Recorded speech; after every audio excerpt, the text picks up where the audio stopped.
This is Keith Haggerty's final for social media analytics on should journalism be data-driven.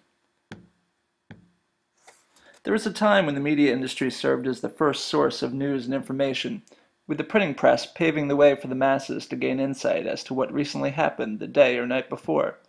All the news that's fit to print, all wrapped up in a fresh newspaper just waiting to be discovered on their front doorstep each and every morning, no matter what corner of the world you want to learn about. That is assuming each corner of the globe has a news correspondent. Today, newspapers, or more specifically, print journalism, is an endangered species. The digital age, mobile technology, social media connections have made information flow faster than it can possibly be printed. Today's keywords are aggregation, comprehension, and dissemination. The amount of information available to us at our fingertips is immense. It's overwhelming. With so much data available, so much is also ignored. According to Christina Warren, journalist and senior tech analyst at Mashable, data-driven journalism refers to using various analytics and data cues to figure out what the most important story is and what the sentiment might be to determine what direction you want to use for a story. Here's where the value of data-driven journalism can be seen. I believe what intrigues the media industry about data-driven journalism is the potential possibilities before us when you combine intangible journalistic instincts with the immense amount of tangible digital information now available to any journalist. Or for that matter, anyone who has access to a computer or smartphone, such as this new age of citizen journalism. Mike Lorenz of Deutsche Welle says data-driven journalism's ability to gather, filter, and visualize what is happening beyond what the eye can see has a growing value. The language of this network is data, little points of information that are often not relevant in a single instant, but massively important when viewed from the right angle.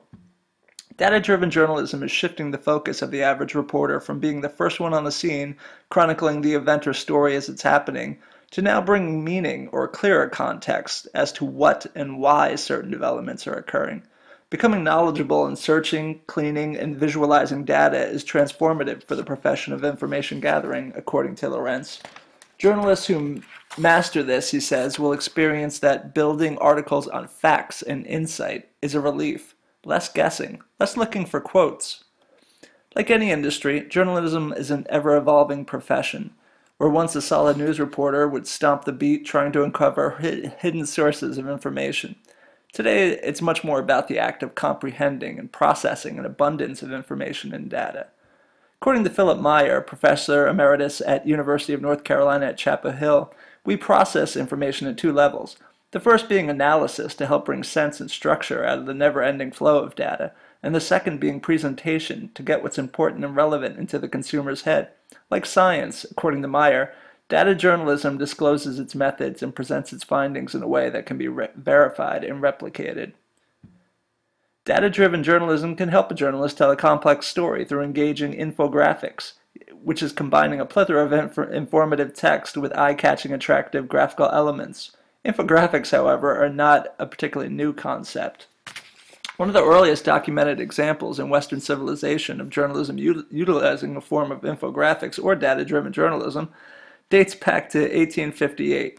At the time, Florence Nightingale published a key report known as Mortality of the British Army. Presented to the British Parliament, Nightingale used a series of graphics to highlight and emphasize advocacy efforts to improve health services for the British Army. Her series, known as Coxcomb, presented a series of sections depicted the deaths per month of the soldiers, which clearly showed an alarming majority of soldiers' deaths were caused by preventable disease and not through battle. Even earlier in 1821, the British newspaper The Guardian listed a table of schools in Manchester, England, including the number of students attending each school and the average cost per pupil and cost per school. The entry into data-driven journalism, or using data to improve reporting, helped demonstrate the real number of students receiving a free education, a number which was much higher than what the official numbers originally showed. When data is used to determine which content will resonate the most amongst the masses, publishers and audiences both benefit, matching relevant content with content-hungry consumers. However, just because consumers may crave what's going viral or what's trending does not necessarily make it mandatory for a legitimate media outlet to feature it. Is it like giving a child candy for dinner because that's what he or she wants?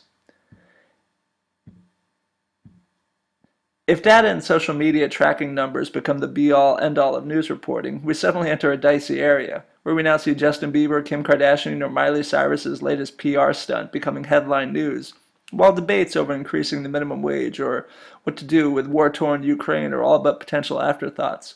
Will sensationalism continue to trump social issues in newsrooms if they're simply trending at a more impressive rate? Is news supposed to be just another form of entertainment, or a morphed version of infotainment?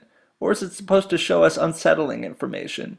Its intention is to not only report, but also to spur debate, to engage intellect. Moving forward, as data-driven journalism evolves, so must the journalistic barometer and the ethical code for determining just what exactly is quote-unquote news. This fine line and ongoing debate between what constitutes a popular story and what is deemed a newsworthy story most likely will continue for the foreseeable future. As Paul Bradshaw from Birmingham City University says, data can be the source of data journalism, or it can be the tool with which the story is told, or it can be both. Like any source, it should be treated with skepticism, and like any tool, we should be conscious of how it can shape and restrict the stories that are created with it.